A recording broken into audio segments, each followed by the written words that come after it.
Chi può metta, chi non può prenda. È comparso anche a Vicenza, in Corso Fogazzaro, il cesto della solidarietà, spontaneo, tipico di alcune zone del sud.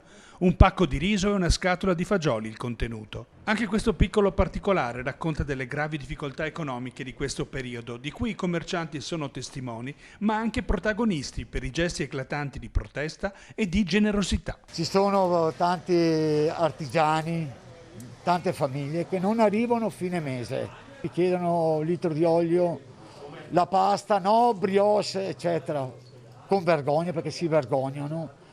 Mi dico Paolo puoi segnare, ma io col cuore in mano gli dico guarda non ti devi preoccupare. Mi fanno capire quanto è importante lavorare perché io sono stato uno di quei fortunati che ho sempre lavorato. Per esempio Nicola ha aiutato me con qualche consegna a domicilio se non riuscivo ad andare io e stiamo facendo rete con i negozianti che sono aperti, che possono rimanere aperti in questo momento, con la speranza appunto che si riaprano anche tutti gli altri. Ieri c'è stata la manifestazione in Campomarzo, direi molto mesta.